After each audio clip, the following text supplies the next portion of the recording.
Hello and welcome to this new session of ethics. This is the lecture 5, and in today's session we will be continuing from the seven deadly sins which were given by Mahatma Gandhi. So he gave seven sins. ये आपको by heart होने चाहिए. First is wealth without work, मतलब बिना काम किए जो आपको पैसा मिल जाता है. इसका एक बहुत प्रोमिनेंट एग्जांपल सिविल सर्विसेज में होता है, करप्शन वाला पैसा, कि you got money without working. Then second is pleasure without conscience. Pleasure without conscience का एक बहुत अच्छा एग्जाम्पल है, मतलब बहुत अच्छा एग्जाम्पल इन द सेंस बहुत ही हार्ट ब्रेकिंग एग्जाम्पल भी है, जो अभी गुजरात में करेंटली जो रेप केस हुआ. That is a very good example of it. Then another sense is knowledge without character. पिछली क्लास में भी मैंने आपको एक कोटेशन बताया था कि what was it? It was something like knowledge without, sorry, education without values creates a clever devil. तो नॉलेज के साथ साथ कैरेक्टर भी होना चाहिए. Then commerce without morality. For example, जैसे कोविड-19 के टाइम पे कुछ मेडिकल फार्मेसी वाले, वो लोग मास्क हो गए, सैनिटाइजर्स हो गए, ये 3 टाइम्स 4 टाइम्स ज़्यादा रेट पे बेच रहे थे. So without morality commerce is a sin. Then science without humanity. अब इसका एग्जांपल है कि आप एक ऐसी टेक्नोलॉजी बना दें जो कुछ टाइम बाद चल के ह्यूमैनिटी या ह्यूमन जो उसका मास्टर है उसके ऊपर ही टेक ओवर कर ले. या इसका एक और बहुत अच्छा एग्जांपल है science without humanity why it is a sense. इसका एग्जांपल है nuclear bombing of Hiroshima and Nagasaki by USA. अब आपने न्यूक्लियर वेपन्स बनाए तो, but nuclear weapons banana was science, but उनका use without humanity, it was terrible. So it is also a sin. Then religion without sacrifices. अब religion without sacrifices में I want you to understand it clearly that ये वाले sacrifice does not means कि वो animal sacrifice and all, वो वाले sacrifice की बात नहीं कर रहे हैं. Why this sacrifice? The meaning is कि हमारे खुद के अंदर की जो bad qualities हैं, जैसे अहंकार हो सकता है, कभी अनडिसिप्लिन्ड हो सकते हैं, एरोगेंट हो गया, इस टाइप की जो हमारी बैड क्वालिटीज़ हैं या जो हमारे बैड डिज़ायर्स हैं. For example this pleasure with conscience वाला भी जो है, ये भी एक बैड डिज़ायर है. तो इसको सैक्रिफाइस करना है. This is what he is saying. तो religion without this type of sacrifices, that means कि बाहर से प्योरीफाई होके रिलीजियस प्रैक्टिसेस करने से ज़्यादा इम्पोर्टेंट है कि with in, from inside, the human should be pure. मन का साफ होना चाहिए. देन पॉलिटिक्स विदाउट प्रिंसिपल, ये तो आई थिंक समझाने की भी ज़रूरत नहीं है. फिर इन 7 प्रिंसिपल्स में एक 8 प्रिंसिपल था, that is rights without responsibility. This was added by Arun Gandhi. He was the grandson of Mahatma Gandhi. Okay, so we are done with the human values वाला पार्ट. कुछ पार्ट हमने लेक्चर नंबर 4 ऑफ एथिक्स में कर लिया था, वो इसी चैनल पे अपलोडेड है.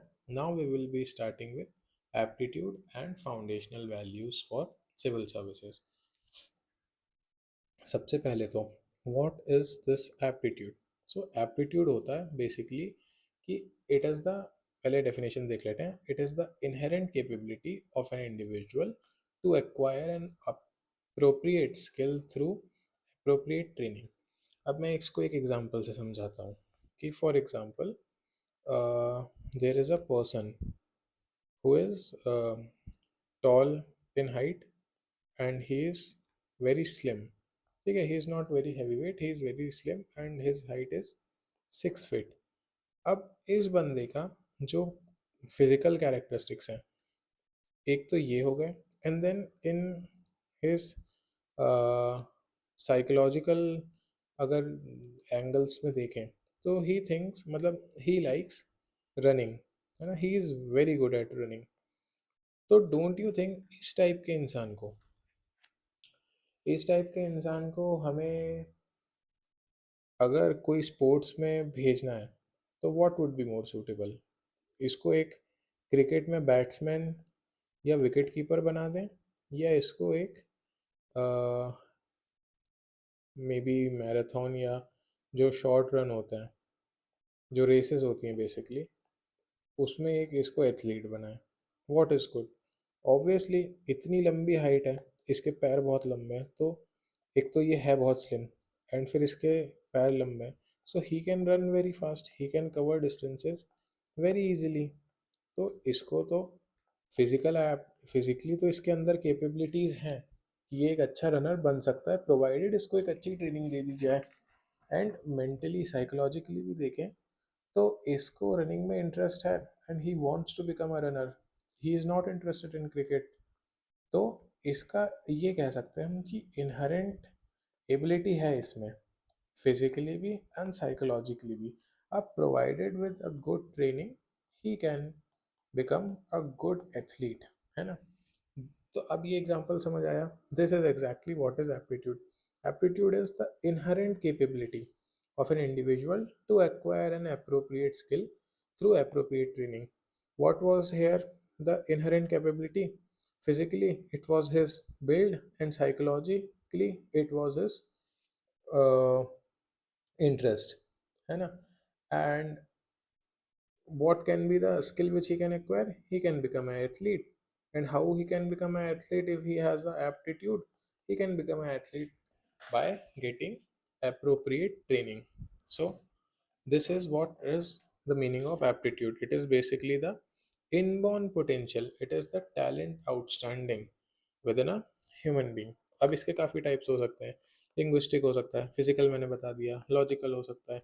लिंग्विस्टिक मतलब किसी को लैंग्वेजेस में इंटरेस्ट है, उसे लैंग्वेजेस बहुत जल्दी अडाप्ट कर लेता है, समझ लेता है, तो एक लिंग्विस्टिक एप्टीट्यूड है कि he can be a good translator, है ना, that is the thing. Then aptitude for civil services हमें क्या चाहिए, क्योंकि हम यहाँ पे सिविल सर्विसेज पे फोकस कर रहे हैं। फिजिकल एप्टीट्यूड होना चाहिए, जैसे कि आपने सिविल सर्विसेज में भी देखा है कि जो आपकी कुछ कुछ सर्विसेज हैं, फॉर एग्जांपल आईपीएस, उसमें certain height, certain width of your body and certain medical parameters are given कि भाई ये चीज़ें आप में होनी चाहिए, तो certain physical aptitudes are required. Then intellectual aptitude is obviously required, इसमें तो इसके लिए आपका सी सैट भी हो रहा है, फिर आपके जीएस के भी पेपर्स हैं, फिर आपका इंटरव्यू भी है। ये मैं यूपीएससी के एग्जाम्पल समझ आ रहा हूँ।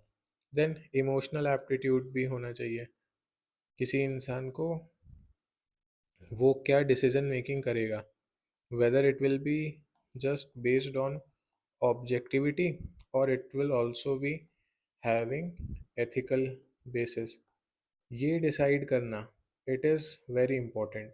To much of a emotional person ना, he is having low emotional quotient, ये चीज़ भी ठीक नहीं है, लो इमोशनल कोशेंट होना। तो ये भी all this is also required for a civil servant. And then obviously moral aptitude कि भाई ये होगा तभी तो इंसान ऑनेस्ट होगा, एक अच्छा ऑफिसर बनेगा, वरना तो he will be just a clever devil, knowledge without morals.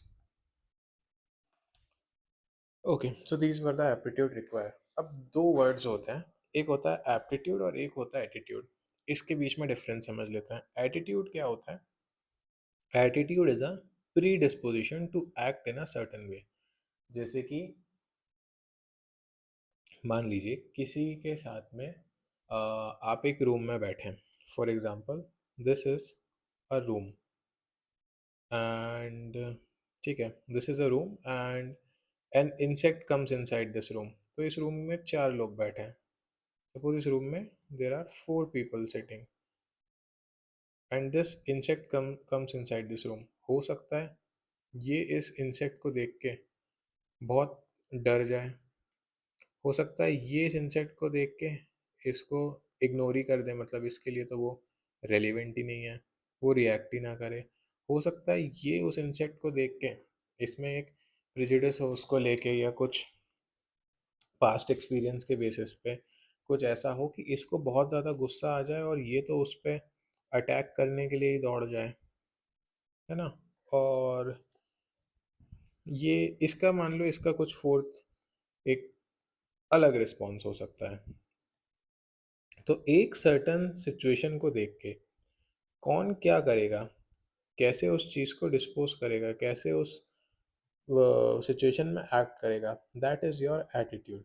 So it is basically predisposition to act in a certain way. तो ये इंसान जब जब ये वाला जो इंसान है, ये जब जब इंसेक्ट को या ऐसी सिचुएशन में आएगा तो ये डरेगा, तो इसका एटीट्यूड ये डर वाला। ये इंसान जब जब ऐसी सिचुएशन में आएगा ये अग्रेसिव हो जाएगा, तो इसका एटीट्यूड ये है वही अग्रेसिवनेस वाला। तो basically this is what is attitude, it is a predisposition to act in a certain way. अब एटीट्यूड रिलेटेड होता है to the person's character and his personality, and the attitude is build mentally. Mentally कैसे कि अगर जैसे for example आपने सुल्तान movie देखी होगी। सुल्तान मूवी में देर इज़ अ सीन जब मिरर के सामने सलमान खान खुद को खड़े होकर देखते हैं, एंड उन्हें दिखता है कि he is very unfit, and he just thinks about all the past incidents, and फिर वो ये सोचते हैं कि I will fight back from here and I will again I will build back better. तो ये जो एटीट्यूड है उनका कि he will rebounds again, he will maybe start from not from scratch, but yeah he is also ready to start from zero. तो ये जो attitude होता है कि भाई कुत्ता भी बुरे से बुरा हो जाए, I can start from zero and I can build back again. तो this is the part of the attitude, और ये मेंटली होता है, इसमें फिजिकल कुछ नहीं है। वेयर एज एप्टीट्यूड हमने देखा था, it's one's capacity to acquire a new skill, ये रिलेटेड होता है टैलेंट से, and this can be mental and physical. जैसे कि हमने देखा था वो एथलीट के केस में, अब किसी की हाइट फेवरेबल है एक, तो वो एक फिजिकल एप्टीट्यूड है। किसी का दिमाग तेज है तो उसे पढ़ने में भेज दो, that is a mental aptitude. And one more important thing, both are complementary to each other. Okay, तो ये एक वैल्यू थी सिविल सर्विसेज में एप्टीट्यूड की, उसी के साथ मैंने आपको एटीट्यूड भी समझा दिया। Then there is this thing called as objectivity. Now what is objectivity? Simple सा है, it refers to making unbiased decision based on facts and not being influenced by personal feelings, prejudice and और pre notion. For example, जैसे कि suppose you are a DM of a district, हो सकता है एक particular community के लोगों से आपकी बहुत ज़्यादा अंडरस्टैंडिंग या आपकी आइडियोलॉजी मैच नहीं करती है। अब दैट डजेंट मीन कि अगर इस कम्युनिटी के लोगों को इशू होगा और ये आपके पास आएंगे तो आप इनकी हेल्प नहीं करेंगे। आपको एज अ डीएम अपनी ड्यूटी एकदम न्यूट्रल रह के, फैक्ट्स को कंसिडर करके, अनबायस्ड रह के, बिना अपने पर्सनल ओपिनियन फीलिंग्स से इन्फ्लुएंस हुए और बिना अपने इस प्रेजुडिस से इम्पैक्ट हुए आपको डिसीजंस लेने होंगे। आपको हो सकता है प्रेजुडिस हो, फॉर एग्जांपल जैसे कुछ लोगों को होता है on the basis of may be colour और मे बी कास्ट, कि उनको एक प्रेजुडिस होता है कि इस टाइप के लोग तो होते ही हैं बुरे, तो फिर वो फैक्ट्स नहीं देखते हैं। तो फिर वो ऐसा हो जाता है कि हाँ, आपके पास ये केस आया है, अच्छा, और ये कुछ तो भी उस टाइप का इंसान है जिसके अगेंस्ट में मेरा प्रेजुडिस था, तो मैं फैक्ट्स नहीं देखूंगा, मैं इसी को गिल्टी मानूंगा। या मान लो ऐसा हो सकता है कि एक टाइप ऑफ इंसान है जो आप ही की कम्युनिटी से बिलोंग करता है, यू आर अ डीएम, और एक इंसान है जो आप ही की कम्युनिटी से बिलोंग करता है, तो आपका प्रेजुडिस है कि यार ये लोग तो बहुत अच्छे होते हैं, ये कभी गलत नहीं करते, तो आप फैक्ट नहीं देखेंगे मैटर का और आप अपने प्रेजुडिस पे डिसीजन दे देंगे। तो ऐसा नहीं करना है। तो जो डिसीजन आप लें वो अनबायस्ड हो, फैक्ट के बेसिस पे हो, प्रेजुडिस फीलिंग, प्रीकंसीव नोशन ये बिल्कुल भी इन्फ्लुएंस नहीं करने चाहिए। उस टाइप के जो हम डिसीजन लेते हैं, उस टाइप की डिसीजन मेकिंग को कहते हैं ऑब्जेक्टिविटी से डिसीजन मेकिंग करना। अब एक वेबेरियन रैशनैलिटी का कॉन्सेप्ट है जो वेबर ने दिया था। तो ही सेड कि वेबेरियन रैशनैलिटी में बेसिकली ये होता है कि it is the concept is known as the iron cage of Weberian rationality. इसमें जो वेस्टर्न वर्ल्ड के जो कुछ एडमिनिस्ट्रेटर्स हैं उनमें क्या क्या क्वालिटी होना चाहिए, that is been stated by Weber. And ये बहुत ही स्ट्रॉन्ग क्वालिटीज़ हैं, एंड इनको जब हम फॉलो करते हैं तो that is known as the iron cage of Weberian rationality based on scientific temper, unbiasness and there is no prejudice in decision making. तो उसी को बहुत जब एक्सट्रीम फॉर्म पे हम और अच्छे से अप्लाई करते हैं ऑब्जेक्टिविटी को, तो it is said as the iron cage of rationality. Then objectivity में the fact based rational decision making होती है। फिर यहाँ पे ऑब्जेक्टिविटी का फ़ायदा ये भी है कि हम अल्टरनेटिव्स को भी कंसिडर करें। मतलब जब भी हम ऑब्जेक्टिव हो तो हम अल्टरनेटिव्स को कंसिडर करें, हम कॉस्ट बेनिफिट एनालिसिस लेके चलें। अब आप इस टाइम पे नेटफ्लिक्स देख सकते थे, आप नेटफ्लिक्स देख सकते थे, अपने किसी लव्ड वन से कॉन्वर्जेशन कर सकते थे, आप गेम्स खेल सकते थे, आप आउटिंग पे जा सकते थे, आप बेसिकली आप इंजॉय कर सकते थे। मगर you choose what, you choose to work hard, you choose hard work. तो अब आपको एनालिसिस करना पड़ेगा कि अपने प्राइम ईयर्स लाइफ के मुझे थोड़ा सा इन्जॉयमेंट में देने हैं, या फिर अपने प्राइम ईयर्स लाइफ के हार्ड वर्क करके अपनी आगे की लाइफ इजी बनानी है। तो that is basically your choice. अब ये कॉस्ट बेनिफिट एनालिसिस आपको करना पड़ेगा कि किस चीज़ में ज़्यादा फ़ायदा है और किस चीज़ में नुकसान है। तो ऑब्जेक्टिविटी होगा तो आप ये कॉस्ट बेनिफिट एनालिसिस सही से कर पाओगे कि यार हो सकता है आज 1 साल मैं अगर डेडिकेशन से काम कर लूँ तो आने वाले 20-30 साल तक मेरी लाइफ थोड़ी इजी हो जाएगी। और अगर आज 1 साल मैंने इन्जॉयमेंट में निकाल दिया तो हो सकता है आगे आने वाले टाइम में मुझे दिक्कत हो जाए। तो this is how objectivity helps you to take decision. Then objectivity में you have to be strongly value neutral. अब रेलेवेंस क्या है ऑब्जेक्टिविटी का? अगर गवर्नेंस में देखें तो गवर्नेंस में जैसे इम्प्लीमेंटेशन ऑफ वेलफेयर स्कीम करनी है, तो इसमें हमें ऑब्जेक्टिव तो होना ही पड़ेगा ना। हमें जो बेनिफिशरीज हैं उनको आइडेंटिफाई करना पड़ेगा, और उनको आइडेंटिफाई करने के बाद we can not have prejudice against certain section of those beneficiary, and we cannot deny the services or the assistance provided in that scheme to those section। तो हमें इम्प्लीमेंटेशन ऑफ वेलफेयर स्कीम में भी objectivity चाहिए होता है कि किसको include करना है किसको एक्सक्लूड करना है, ताकि वो इंक्लूजन एक्सक्लूजन एरर्स भी ना हो। देन बहुत डाइवर्स नेशन है हमारा, तो हमें डील करनी पड़ती है डाइवर्सिटी के साथ डिसीजन मेकिंग के टाइम पे, तो उसमें भी हमें ऑब्जेक्टिविटी हेल्प करती है। देन इम्प्लीमेंटेशन को, जो रूल ऑफ लॉ है उसका इम्प्लीमेंटेशन हमें अपहोल्ड करना है, इसके लिए भी ऑब्जेक्टिविटी काम करती है। फॉर एग्ज़ाम्पल हो सकता है कि आप एक अपर कास्ट के इंसान हो जो कि एक एसपी हैं। अब आपके सामने एक केस आता है जिसमें एक लोअर कास्ट के इंसान को एक अपर कास्ट के इंसान ने मारा है on the basis of may be कि वो उनके घर पे उनकी पानी पीने चले गए थे, या he use some of the facilities which the upper caste also uses. तो अब इस केस में आप कैसे डिसीजन लोगे? As a neutral SP decision लोगे और रूल ऑफ लॉ को इम्प्लीमेंट करोगे ऑब्जेक्टिविटी के साथ, या फिर एज अ अपर कास्ट का पर्सन आप भी जो दूसरा अपर कास्ट वाला है जिसने ये एट्रॉसिटी करी है लोअर कास्ट वाले के साथ, उसको फेवर करोगे कि ठीक है नहीं सही तो बात है। तो आप क्या करोगे? आप as a SP rule of law को अपहोल्ड करोगे, आप एज अ एसपी अपने ड्यूटीज़ में जो अनटचेबिलिटी एक्ट है उसको अच्छे से इम्प्लीमेंट करोगे। तो इन दोनों में से आप क्या सिलेक्ट करोगे? आप ऑब्वियसली चाहोगे कि आप ये ऑब्जेक्टिविटी से ये डिसीजन लो और इसको बंदे को भी आप जस्टिस दिलवाओ। इसके लिए आपको गवर्नेंस में ऑब्जेक्टिव होना ज़रूरी है, क्योंकि ऑब्जेक्टिविटी कहती है कि जो चीज़ सेम है वो इक्वली सबके लिए सेम है।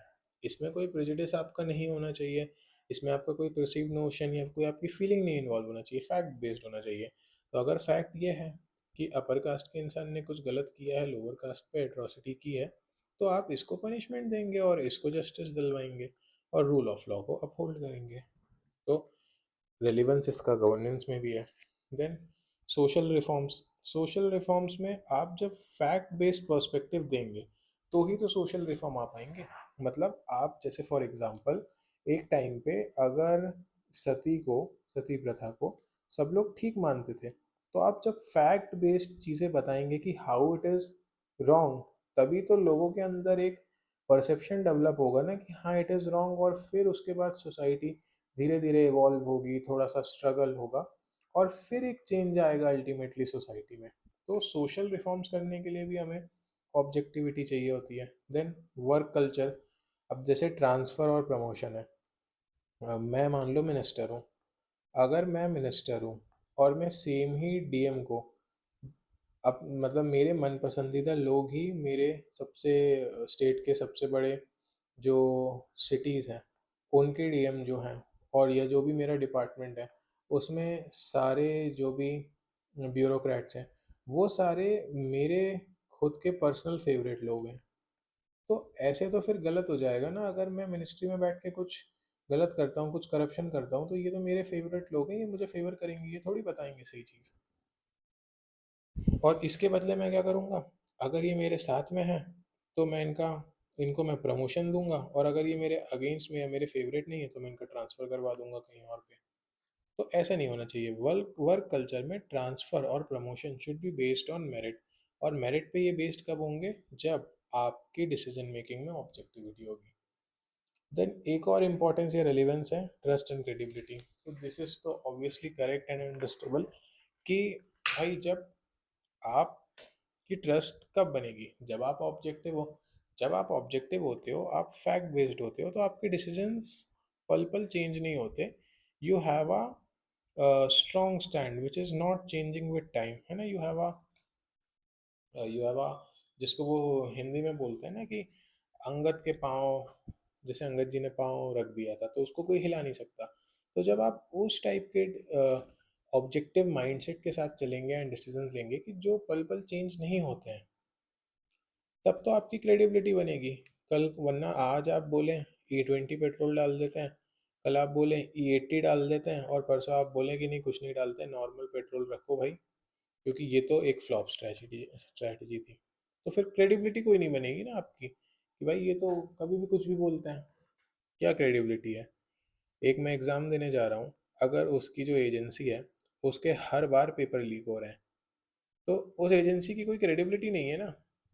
क्या क्रेडिबिलिटी, उसकी क्रेडिबिलिटी तो क्वेश्चनेबल है कि अगर ये मैं एग्ज़ाम दे रहा हूँ तो मुझे तो ट्रस्ट ही नहीं है कि इस एग्ज़ाम के मेरे रिजल्ट्स जो आएंगे वो लेजिटिमेट आएंगे भी कि नहीं आएंगे। पहली चीज़ तो ये एग्ज़ाम फेयर हुआ भी है कि नहीं हुआ है। So this is the relevance. अब कुछ डीमेरिट्स भी हैं। So one demerit is objectivity में we over rely, so over when we are over relying on objectivity, तब ना एडमिनिस्ट्रेशन मैकेनिकल और एपेथेटिक हो सकता है। अब इसका ये वाला एक पीडीएस ऑफिसर का एग्जांपल है, इसको मल्टीपल स्टेटमेंट्स के साथ हम डाल सकते हैं कि एक suppose you are a PDS officer and एक there is a old lady, वो आपके पास आई हैं कि उनको फूड चाहिए।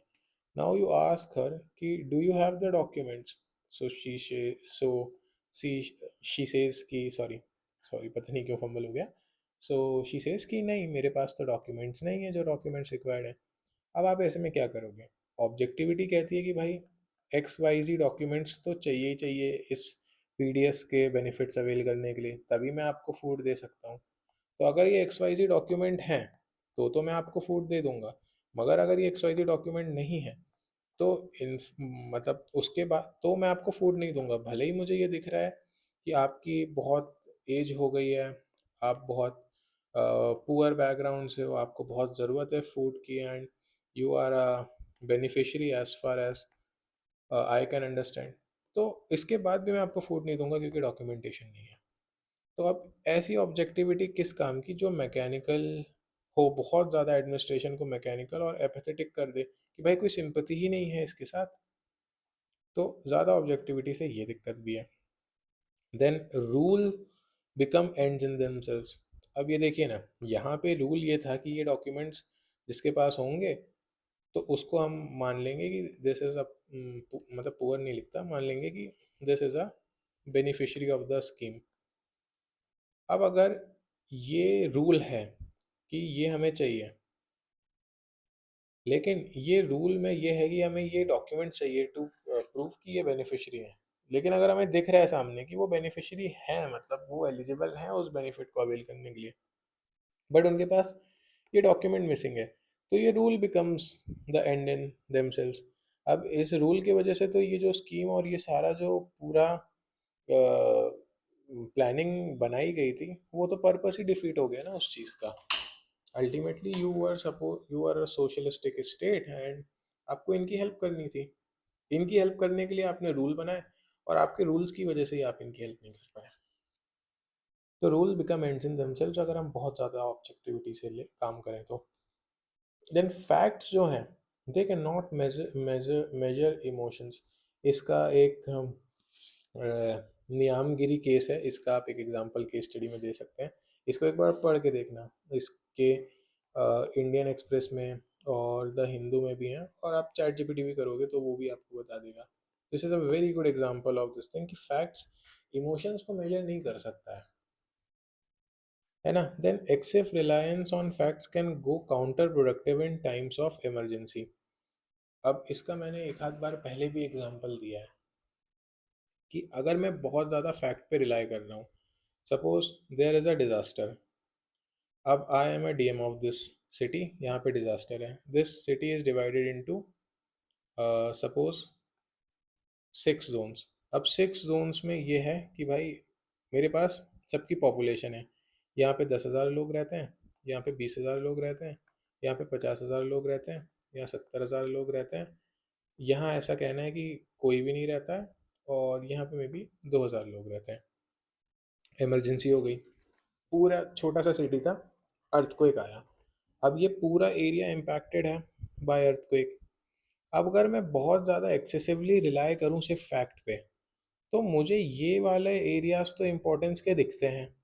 मेरा फैक्ट कहता है कि भाई ये एरिया में तो लोग रहते हैं, क्योंकि यहाँ पे मेरे पास डेटा है कि इतने इतने पॉपुलेशन है। मगर कई बार ऐसा भी होता है कि बहुत सारी जगहों के सर्वे नहीं हो पाते हैं, या इलीगल स्क्वाटरिंग्स में लोग रह रहे होते हैं जिनकी अकाउंटिंग नहीं हो पाती है। तो हो सकता है कि ये एरिया, यहाँ पे मे बी स्क्वाटर्स हों या स्लम्स हों और यहाँ पे लोग हों, भले ही इतने ज़्यादा नंबर में नहीं हो, मगर हो सकता है यहाँ पे 500 लोग रहते हो। अब इमरजेंसी सिचुएशन आ गई, अगर मैं सिर्फ फैक्ट पे रिलाई करूँ, मेरे पास 6 हेलीकॉप्टर्स थे, रेस्क्यू हेलीकॉप्टर्स, ठीक है। नहीं नहीं, अपने यहाँ तो अर्थक्वेक आया था, चलो मान लेते हैं अर्थक्वेक नहीं है, फ्लड आया है, मेरे पास 6 रेस्क्यू हेलीकॉप्टर्स हैं। ये वाले जो यहाँ पे मैंने एक भेज दिया, मैंने यहाँ पे भेज दिया, एक यहाँ पे भेज दिया, एक यहाँ भेजा, एक यहाँ भेजा। अब यहाँ पे पॉपुलेशन बहुत कम थी तो ये हेलीकॉप्टर मेरा फ्री हो गया, ठीक है, और एक मेरा ऑलरेडी फ्री था तो उसको मैंने यहाँ डिपोर्ट कर दिया और दूसरे वाले को यहाँ कर दिया। तो one I have used here, second here, third here, fourth यहाँ यूज़ किया था, ये फोर्थ वाला फ्री हो गया, तो ज़्यादा पॉपुलेशन थी तो फोर्थ जब फ्री हुआ तो उसको यहाँ बुला लिया, और फिफ्थ तो मैं यहाँ पे यूज़ कर रहा था और सिक्स्थ में यहाँ यूज़ कर रहा था, क्योंकि मेरे पास एक्सेसिव रिलायंस ऑन डेटा है कि भाई यहाँ पे तो कोई है ही नहीं, तो यहाँ मैंने हेल्प भेजी ही नहीं। मैंने एक सर्विलेंस करवाने के लिए भी कभी किसी को नहीं भेजा। तो इमरजेंसी की कंडीशंस में ये एक्सेसिव रिलायंस हार्मफुल भी हो सकता है ना। अब यहाँ पे अगर एक इंसान भी हुआ तो उसकी लाइफ तो चली गई, and remember human life has value, है ना, हमने पढ़ा था। तो this is also a demerit of objectivity. Then facts may not be available at times. अब जैसे कोविड था, कोविड तो एक फर्स्ट टाइम एक्सपीरियंस था, अब उसके बारे में डॉक्टर्स को बहुत ज़्यादा इससे पहले एक्सपोजर नहीं था उस चीज़ से, तो जो जो सिम्टम्स आते गए उन्होंने उसको वैसे डील किया जो उन्होंने अपने लाइफ में इससे पहले अपने एक्सपीरियंस पे देखा है। तो कभी कभी तो ये भी इशू हो सकता है फैक्ट्स के साथ कि वो अवेलेबल ही ना हो। देन मल्टीपल डाइवर्जेंट ओपिनियंस हो सकते हैं सिमिलर फैक्ट्स में। फॉर एग्जांपल कि मान लो मैंने अपना टेस्ट करवाया, मेरे टेस्ट की टेस्ट रिपोर्ट्स आई, अब ये टेस्ट रिपोर्ट्स मैंने 4 अलग अलग डॉक्टरों को दिखाई, प्लस साइन से डॉक्टर समझ जाना। अब ये 2 डॉक्टर कहते हैं कि आपको ट्रीटमेंट करवाना पड़ेगा 10 दिन,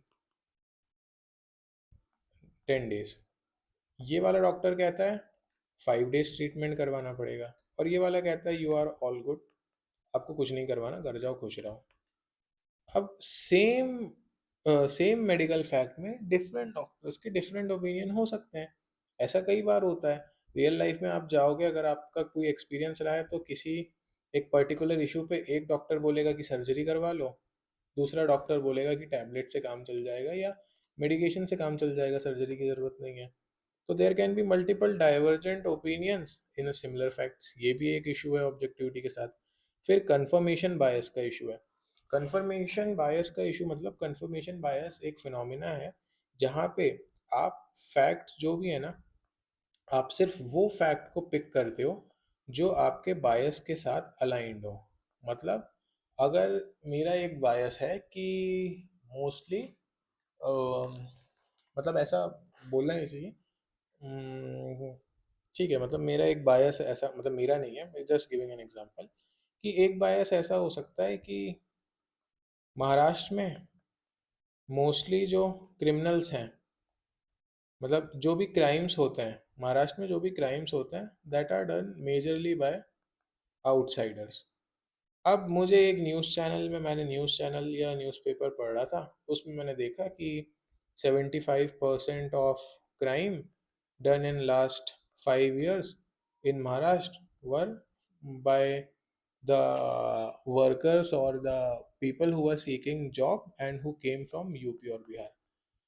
तो अब मैं इस चीज़ को, और मतलब ये जो मेरा बायस था, ये एक तरीके से कंफर्म कर दिया इस न्यूज़पेपर ने। मेरा तो बायस था आउटसाइडर्स ही क्राइम में इन्वॉल्व है, ये तो डेटा के साथ बता रहा है कि हाँ भाई 75% वही लोग हैं। तो मेरी एक टेंडेंसी हो जाएगी कि मैं यही डेटा, इसी डेटा को पिक करूँगा। हो सकता है किसी दूसरे न्यूज़ चैनल ने कुछ और भी डेटा दिया हो कि ऐसा नहीं है, इससे ज़्यादा तो लोकली लोग इन्वॉल्व हैं, या ये जो बाहर के हैं ये सिर्फ यूपी बिहार के नहीं हैं। तो कुछ और भी डेटा या कुछ और भी फैक्ट्स हो सकते हैं, पर मैं यही वाला डेटा को पिक कर लूँगा क्योंकि इट इज़ कंफर्मिंग माई बायस। तो this is confirmation bias issue. फिर एक हो सकता है कि suppression of creativity and knowledge is possible. अब जब आप ऑब्जेक्टिव होगे, तो आप क्रिएटिविटी को आप ज़्यादा जगह नहीं दोगे ना। फॉर एग्जाम्पल, कि if suppose there is some way of doing a thing artistically, और there is some way to do a thing more creatively.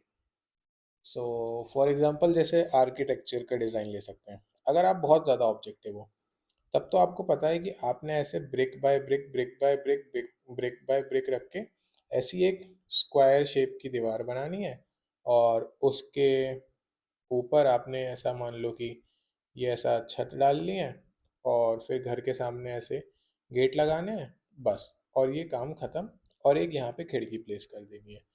अब ये scientifically this is the best way कि भाई सबसे ज़्यादा मजबूत घर यही बनेंगे। मगर कोई एक आर्किटेक्ट आ सकता है ना, जो बोले कि यार ऐसा एक आर्क शेप बना लेते हैं। मतलब मैं तो ड्राइंग मेरी बहुत बुरी है।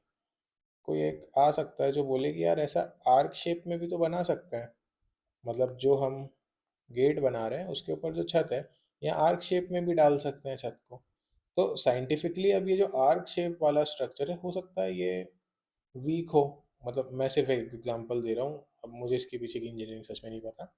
तो हो सकता है ये वीक हो, क्योंकि अगर इसके ऊपर मैं एक और फ्लोर बिल्ड करूँ, उसके ऊपर एक और फ्लोर बिल्ड करूँ, उसके ऊपर एक और बिल्ड करूँ, तो आई थिंक ये ज़्यादा स्ट्रांग दिखता है। इसके ऊपर मैं फ्लोर बिल्ड करता जाऊँगा तो ये शायद ये जो आर्क है ये संभाल ना पाए, क्योंकि यहाँ पे तो नीचे पिलर्स हैं, अब इस आर्क के नीचे तो कुछ भी नहीं है, पिलर्स बहुत दूर है। तो दिखने में हो सकता है ये उतना लॉजिकल नहीं लग रहा हो, मगर आर्टिस्टिक है। लेकिन अगर आप सिर्फ ऑब्जेक्टिविटी के साथ जाओगे तो आप इस आइडिया को सप्रेस कर दोगे। तो सप्रेशन इज पॉसिबल। अब जैसे नॉलेज का सप्रेशन कैसे हुआ था, रेनासा हुआ। रेनासा के पहले रेनासा के पहले क्या था? अब उनकी जो ऑब्जेक्टिविटी थी, that was based on religion. तो उसमें वो उनका मानना था कि earth is at the centre of the solar system और सन उसके अराउंड रिवॉल्व कर रहा है। अब जो साइंटिफिक स्टडीज थी या जो नॉलेज बेस्ड स्टडीज थी, उनको तो सप्रेस कर दिया गया जब उन्होंने उसको अपोज किया, तो क्योंकि टू मच ऑफ, खैर, to much of religious objectivity कह सकते हैं था, इस वजह से उन्होंने उसको पूरा रिजेक्ट कर दिया। So these are the issues with respect to objectivity. Okay, so आज की क्लास के लिए इतना ही करते हैं, थोड़ी शॉर्ट क्लास रखते हैं, यहाँ पे पावर आउटरेज हो रखा है। इसके आगे आगे भी हम डिस्कस करेंगे values for civil services in our next class. Okay, thank you.